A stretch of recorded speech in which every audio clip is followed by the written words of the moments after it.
औज़ु बिल्लाहि मिनश शैतानिर रजीम। बिस्मिल्लाहिर रहमानिर रहीम।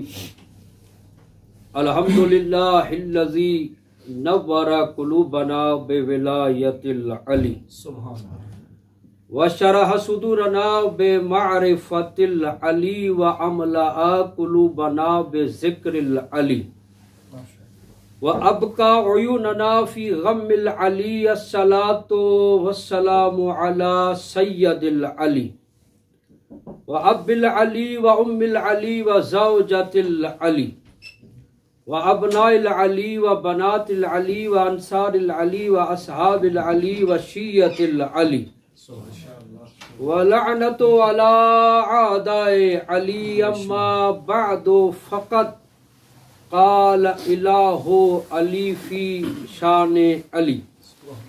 बिस्मिल्लाहिर रहमानिर रहीम। या अय्युहल्लज़ीना आमनू इस्तजीबु लिल्लाहि वलिर्रसूल इज़ा दआकुम लिमा युहयिकुम सलवात। अल्लाहुम्मा सल्लि अला मुहम्मद व आले मुहम्मद।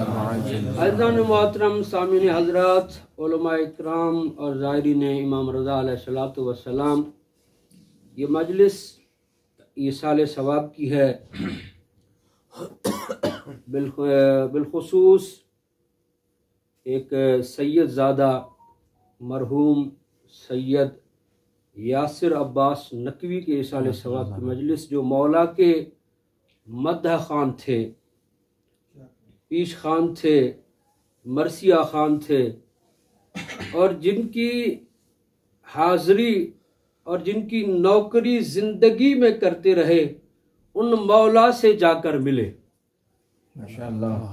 क्योंकि हर एक इंसान को यहाँ से जाना है, जो भी आया है, मगर इस जाने को फना का नाम किसी ने नहीं दिया है। तवज्जो चाहता हूं मैं, क्योंकि ये मौत क्या है ये वो बता सकते हैं जो मौत से पहले हैं। जिंदगी क्या है वो बता सकते हैं जो जिंदगी से पहले हैं। मौत और जिंदगी वो नहीं बता सकते जो मौत के आने पर चले जाएं और जिंदा रहने के लिए जिंदगी के मोहताज रहे। क्योंकि अल्लाह कहता है, कुरान में कहता है कि जिंदगी और मौत ये दोनों मखलूक हैं, और नबी फरमाते हैं कि हम हर मखलूक से पहले हैं। जो हर मखलूक से पहले हो सब मर सकते हैं, वो नहीं मर सकते। क्या कहने, उनकी जिंदगी का इससे ज्यादा सबूत क्या होगा। मैं अली और औलाद अली की जिंदगी पर क्या सबूत दूं। जब अली वाला मरता है वो नहीं मरता तो अली कैसे मरेगा। इससे बढ़कर क्या सबूत होगा जब मरने वाले के कंधे को पकड़कर हिला हिला कर कहते हैं कि सुनो और समझो। अगर मर गया होता तो सुनाना जिंदा को जाता है, समझाना जिंदा को जाता है। यानी ये जुमला इस अमर की दलील है कि अली वाला जब मरकर नहीं मरता तो अली खुद कैसे मरेगा। हम मानते उसको हैं जो न खुद मरते हैं न मरने देते हैं, न खुद मिटते हैं न मिटने देते हैं। एक मरहूम के इसाले सवाब की मजलिस है न, जमाने वाले चाहते हैं कि शियों को मार देंगे, मजलिसें खत्म हो जाएंगी। आओ देखो, हम मरकर भी मजलिस बपा करते हैं। वाह वाह वाह। सलवात पढ़े मौला की जात पर मिलकर। इम्तिहान भी चल रहे हैं, पढ़ाई के दिन है और आपके थके थके चेहरे और बाद में इम्तिहान की उलझने भी आपके सामने हैं। और मैं तो हमेशा यही कहा करता हूं कि किसी भी इम्तिहान हो, कोई दुनिया का हो आखिरत का हो, अगर शफात के लिए 14 का दरवाजा है तो कोई इम्तिहान मुश्किल है ही नहीं।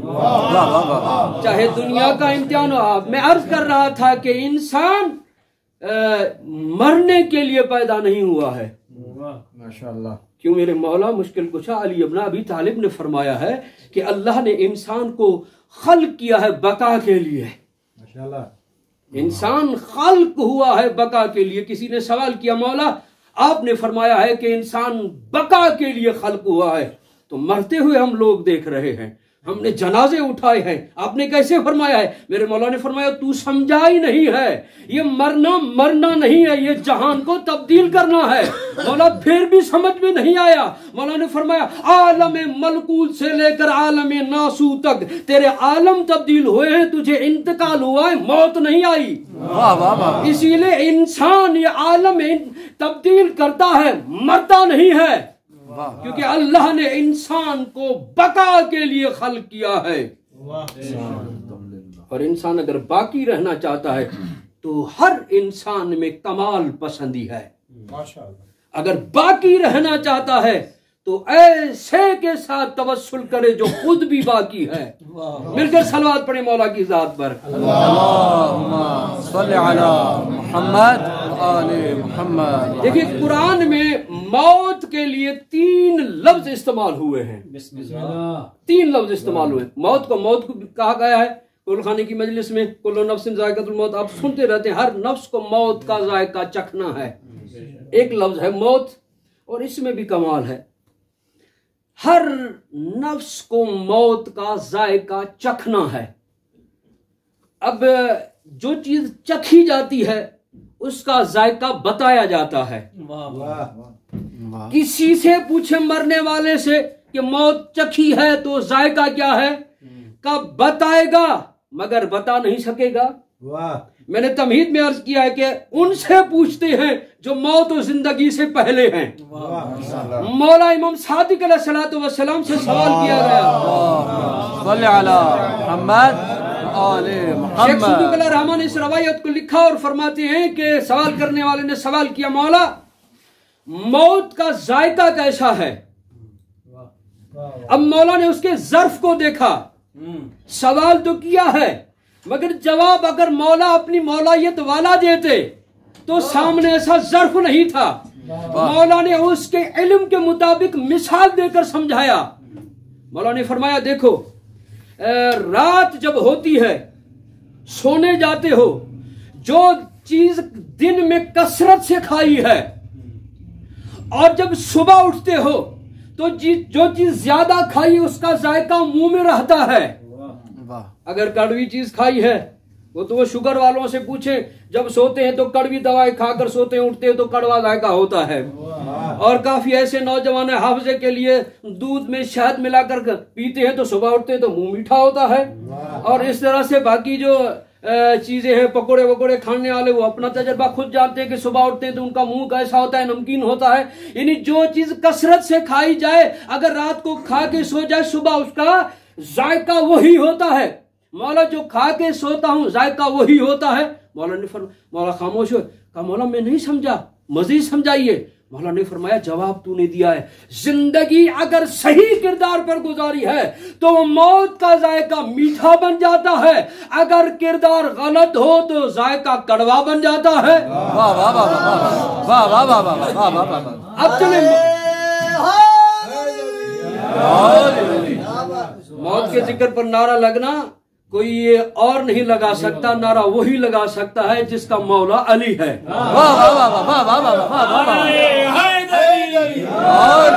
क्या कहते, मौत की जमानत। अब क्या कहूं, जुमला यहाँ पर आ गया है, जाहिरीन के लिए जुमला कहना जरूरी समझता हूं। जिसके आप और हम जाहिर हैं, कोई और परेशान हो मगर हम परेशान नहीं है। जिनके हम जाहिर हैं उसने फरमाया है कि तुम मेरी जियारत करो, 3 मकामात पर मैं आऊंगा।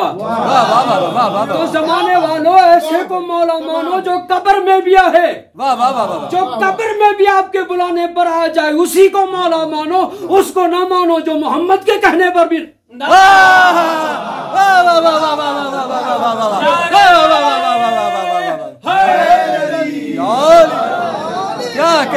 क्या कहने वाह वाह वाह। मौत का जायका बयान कर रहा था। क्या कहने, जैसा किरदार है वैसी मौत बनेगी। अब क्या कहें, मेरे मौला ने फरमाया हारो हमदान मयमतयरनी, जो मरने वाला, जो भी मरने वाला है, जो भी मरने वाला है वो मुझ अली को देखता है। इसलिए आयतुल्लाह मरहूम मोहम्मद तकी मुकद्दम ने फरमाया अगर मरना ही मरने के बाद ही अली की ज़ियारत हो सकती है, तो परवरदिगारा मुझ मोहम्मद तक की मुकद्दम को 1000 मर्तबा मार, 1000 मर्तबा जिंदा कर, ताकि 1000 मर्तबा अली का जाहिर बनूं।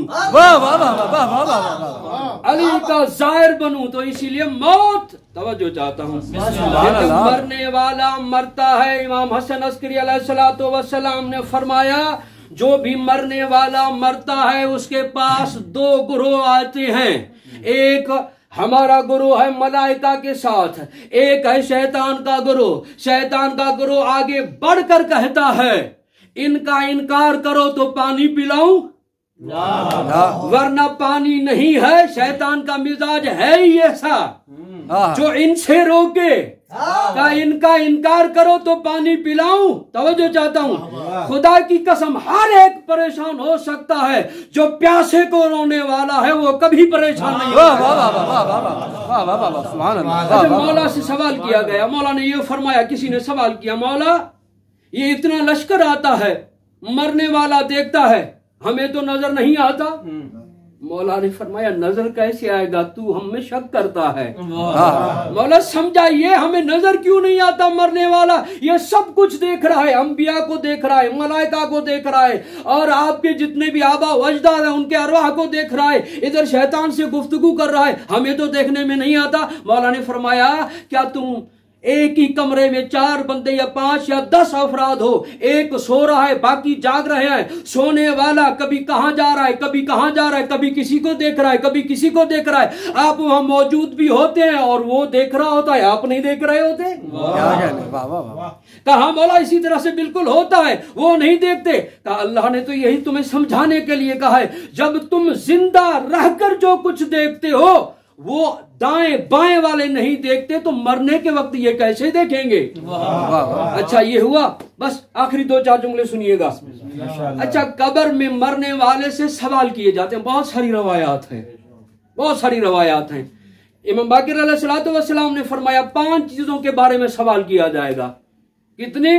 5 चीजों के। मरने वाले को कब्र में छोड़कर आएंगे, 5 चीजें आमाल में है, उनका सवाल किया जाएगा। नमाज का, रोजे का, हज का, ज़कात का। मौला ने फरमाया हमारी मोहब्बत का, ये कब्र में। अच्छा, वो कब्र के सवालात जो आप सब जानते हैं, रब कौन है, नबी कौन है, किताब कौन है। सवाल बहुत आसान, अभी इम्तिहान चल रहे हैं तो इसी से मैं फायदा उठाकर एक मिसाल देता हूं। देखिए, आपके उस्ताद ने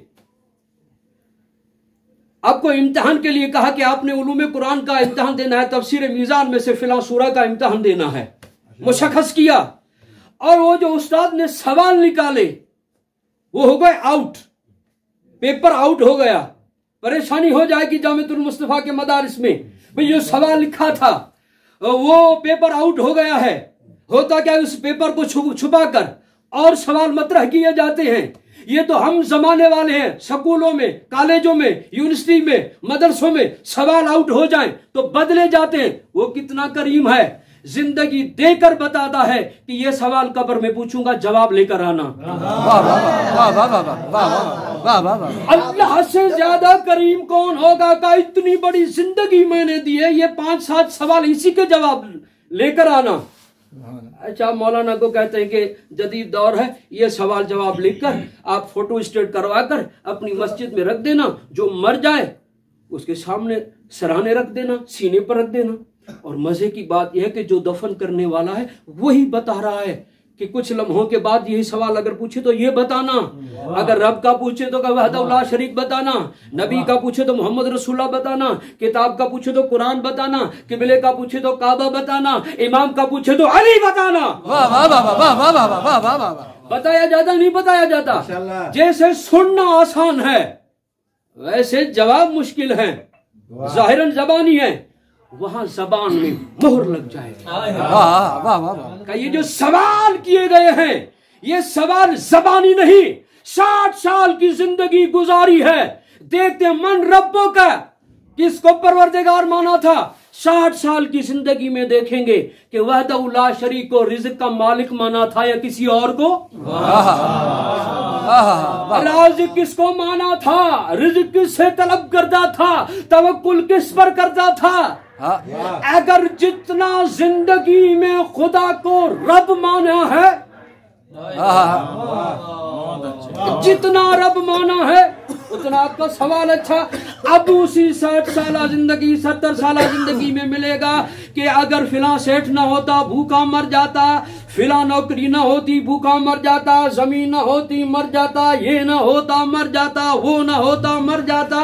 भाई ये ना होता नहीं, फकत इतना सोचो वो ना होता तो मर जाता। जिस पर मैंने तकिया और सहारा किया है वो सब उनका खालिक वो है। इसीलिए जनाब मूसा ने कहा जब माँ को छोड़कर कोहे तूर पर जा रहा था, परवरदिगारा मेरी माँ को रिज़्क़ कौन देगा? कहा ये जो सख्त पत्थर है इसको हटाओ, एक और पत्थर है उसको तोड़ो, उसमें एक कीड़ा निकला, उसके मुंह में दाना था। कहा मूसा इतने पर्दों में जिसको मैं दाना देने वाला हूं क्या तेरी माँ को रिज़्क़ नहीं दूंगा? यहाँ पर एक मुश्किल का और एक शुबे का इजाला करता हुआ चलूं। मिंबर पर बैठकर कहना ये आसान है कि मेरा राज़िक अली है, सुना है नहीं सुना है? मेरा राज़िक अली है। जब राज़िक अली है तो अगर फीस में से 1000 रुपया काट कर देखो पता चल जाएगा इसका राज़िक कौन है। शिया का मुसल्लम अकीदा है कि खुदा के अलावा कोई राज़िक है ही नहीं। कमाल ये है कि रिज़्क अल्लाह का है, तक़सीम यदुल्लाह करता है। इसीलिए इमाम सज्जाद अलैहिस्सलाम ने अबू हमजा समाली को फरमाया था, अबू हमजा समाली सुबह की नमाज के बाद मत सोया कर, क्योंकि वक्त का इमाम अल्लाह का दिया हुआ रिज़्क तक़सीम करता है, कहीं ऐसा न हो तू सोता रहे तेरा रिज़्क तुझसे होकर गुजर जाए। रिज़्क तक़सीम करने वाला आले मोहम्मद का घराना है, मगर राज़िक खुदा की जात है। जो खुदा को राज़िक मानता है मिलकर सलवात पढ़े मौला की जात पर।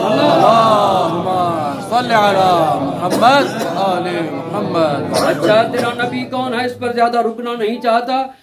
तेरा नबी कौन है?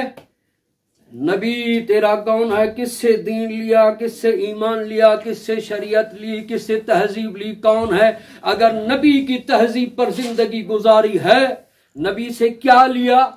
जो नबी ने दिया वो लिया, जिससे मना किया वहां से रुके या नहीं रुके, और तो कुछ तुम्हें याद न हो। और ये तो रहेगा नबी ने कलम मांगा कलम दिया, और अलम दिया अलम लिया या नहीं लिया? नबी ने जो नमाज ली नमाज दी, रोजा हज ज़कात जो भी दिया अगर लिया है तो तुम्हारा नबी आखिरी नबी है। और उसके बाद किताब कहते हो फैसले की किताब को। कुरान तो मजलूम किताब है, जिस तरह से अहले बैत मजलूम है कुरान भी मजलूम है। यहाँ तो आप उलमा है, उलूम कुरान में आप PhD कर रहे हैं, मगर मैं पैगाम ये अपने माशरे को देना चाहता हूँ कि कुरान घरों में पड़ा हुआ है। इस मेरे मौला ने फरमाया कि कुरान दिलों की बहार है। अगर मुश्किल आ जाए तो कुरान से मदद तलब करो, अगर दिलों को सुकून नहीं है तो कुरान पढ़ो। क्यों मौला ने फरमाया कुरान पढ़ो? जो कुरान को पढ़ेगा वो समझेगा, जो कुरान समझेगा उसे अली समझ में आ जाएगा, जो अली को समझेगा उसे कुरान समझ में आ जाएगा। कुरान है ही मजलूम किताब। 3 चीजें हैं जो कयामत के दिन परवरदिगार की बारगाह में आएंगी और अर्ज करेंगी परवरदिगार हमें महजूर किया गया, हमें छोड़ा गया, जो फायदा हमसे लिया लेने के लिए देने के लिए हम गए थे वो हमसे लिया न गया। एक है कुरान का घर के ताक पर पड़ा रहा, मगर मुझे तावीज़ों में इस्तेमाल किया गया, दम दुरूद के लिए इस्तेमाल किया गया। जो जिंदा रहना चाहते थे अपनी जिंदगी के लिए नहीं पढ़ते थे, मरने वाले पर मरने के लिए पढ़ते थे। कुरान आया था जिंदगी देने के लिए, पढ़ा जाता है मरने के लिए। कुरान पुकार के का। दूसरा मस्जिद बनवाई थी चंदा इकट्ठा करके, इतनी मेहनतें करके, और फखर से कहते थे कि हमारे इलाके की इतनी लाख रुपए की मस्जिद है, मगर आता कोई नहीं था। और तीसरा है इलाके का आलिम, वो कहेगा कि मैं पढ़ के आया, तकलीफें बर्दाश्त की, मगर हमसे सवाल नहीं किया, उन्होंने अपना क्या सी इज्तिहाद किया।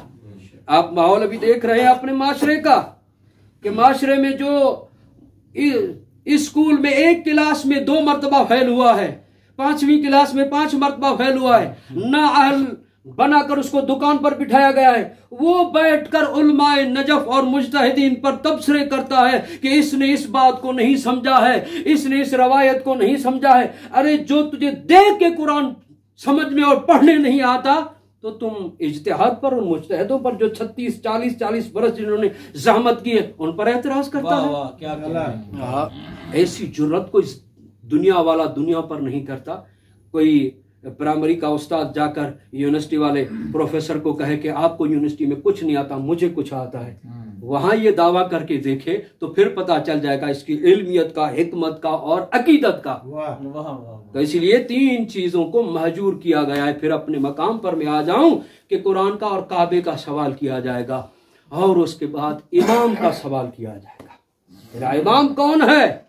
मजे है अली वालों को जो बगैर किसी झिझक के कहेंगे कि हमारा मौला वो है जिसको मुस्तफा ने मौला बनाया था, हमारा आका वही है जो कायनात का सुल्तान है।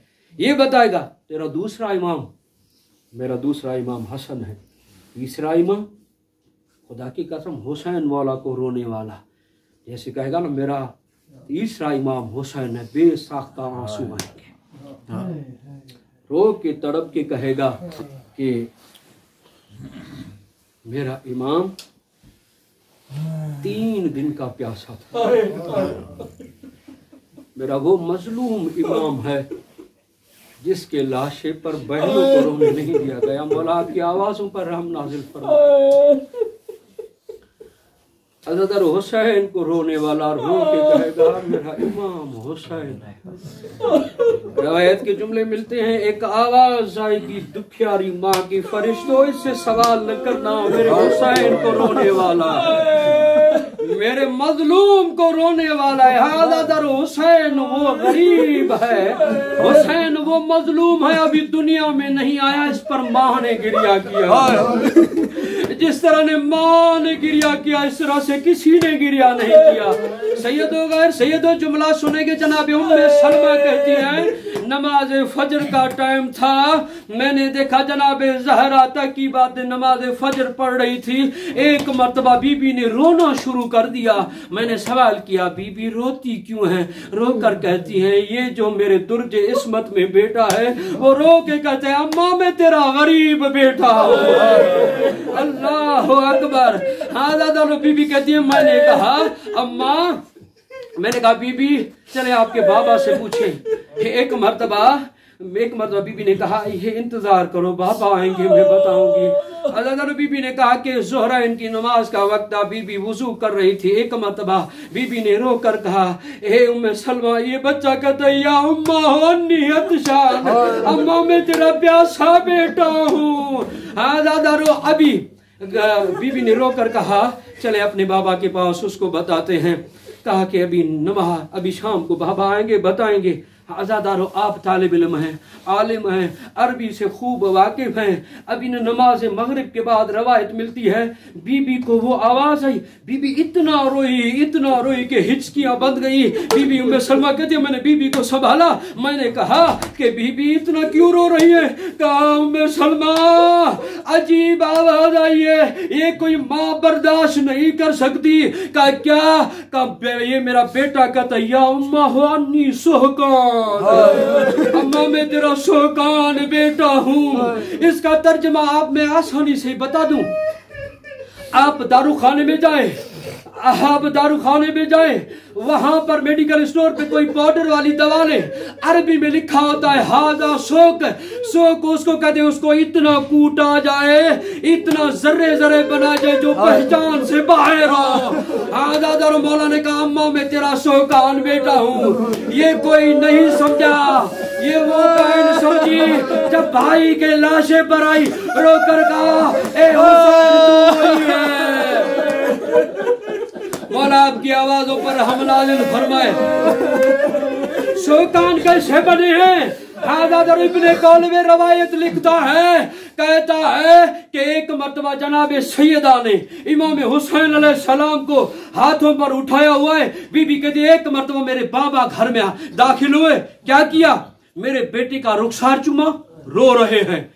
पेशानी चूमी, रो रहे हैं, गर्दन चूमी, रो रहे हैं, सीना चूमा, रो रहे हैं, हाथ चूमे, रो रहे हैं, हाथों के जोड़ चूमे, रो रहे हैं। मैंने कहा बाबा रो रहे हैं, चूम रहे हैं। एक मर्तबा का जहरा बेटा अपने बेटे को ऊपर करे, ऊपर किया, पांव के तलवों के चूमा। बीबी रो कर कहती है बाबा ये क्यों चूम रहे हैं? रसूल खुदा ने रो कर कहा ज़हरा तू माँ है, कैसे बताऊं मैं उन जगहों को चूम रहा हूँ जहाँ तीर लगेंगे, जहाँ तलवारें लगेगी और जहाँ घोड़ों की टापे। बस आपकी ज़हमत है तमाम बाप अपने आवाजों को बुलंद करें। ये गिरिया ये मातम अपने मरहूमीन के लिए है। खुसूसन सैयद यासिर रज़ा नकवी के लिए यह रवायत पढ़ने जा रहा हूँ। अपने दिलों को करबला लेकर चले। बल्कि ये कहूँ अभी मौला की ज़ियारत के लिए जाएंगे ना, मौला रजा ने जो फरमाया है ना वही बयान करना चाहता हूँ। जनाब अब्बा सलत कहते हैं मैंने देखा खुरासान की एक गली में मेरे मौला रजा तड़प तड़प के रो रहे हैं। एक कोने में बैठे हुए आंसू जारी हैं, हिचकियां जारी हैं, अमामा उतरा हुआ है। मैंने कहा मौला आज कौन सा मसहब आप पर नाजिल हुआ है? आज इन्होंने कौन सा जुल्म किया है? मेरे मौला ने कहा आज कुछ जुल्म नहीं हुआ। अब असले तुझे पता है मुहर्रम का चांद नमूदार हो गया है। अब असलत कहता मैंने सवाल किया मौला इस चांद में क्या हुआ था? मौला ने फरमाया अब असलत तुझे पता नहीं है, इस मुहर्रम के चांद में दादा हुसैन को ज़िबह किया गया था। अब असलत कहता मैंने सवाल किया मौला शहादत तो आपका विरसा है, फिर इतना क्यों रोते हैं? कहते हाँ बसरत शहादत विरसा है, मगर जैसे हुसैन को मारा गया ऐसे किसी को नहीं मारा गया। मौला ने एक तशबीह दी है। मौला ने फरमाया मेरे दादा हुसैन को ऐसे ज़िबह किया गया। अब थकिएगा नहीं, एक ही रवायत है कहा जिस तरह से ज़माने जाहिलियत में एक हैवान को ज़िबह किया जाता था। उलमा कहते हैं हैवान के साथ तशबीह क्यों दी है? उलमा फरमाते हैं इसीलिए जब हैवान को ज़िबह किया जाता है हैवान को कोई छुड़ाने वाला नहीं होता है। अबा सलत को मौला फरमाते हैं अबा सलत सुन ज़माने जाहिलियत में हैवान को कैसे ज़िबह करते थे। अब मेरा मौला रो भी रहा है। मेरे मौला ने फरमाया अबा सलत ज़माने जाहिलियत में जब तमद्दुन इस्लाम नहीं सीखे थे, शरीयत नहीं सीखे थे, हैवान को मैदान में छोड़ देते थे। जिसके हाथ में तीर होता था वो तीर मारता था और अपने दिलों को करबला लेकर चले। मौला फरमाता जिसके हाथ में तीर होता था वो तीर, जिसके हाथ में तलवार होती थी वो तलवार, जिसके हाथ में नेजा होता नेजा, जिसके हाथ में पत्थर होता पत्थर। मेरे मौला तड़प के फरमाते अब्बा सलात जब कोई नहीं रहा, अब्बास चले गए, कासिम चले गए, अकबर न रहे, तो जब अकेला रह गया जिसके हाथ में नेजा था उसने नेजा मारा, जिसके हाथ में तीर था उसने तीर मारा। मेरे मौला तड़प के कहते और जिसके हाथ में कुछ नहीं था करबला की गर्म जमीन से मट्टी उठाकर मजलूम के जख्मों पर वो बहनें देख रही थी, मजलूम ज़िबा होता रहा। हाय गरीब, हाय मजलूम, मातम हुसैन।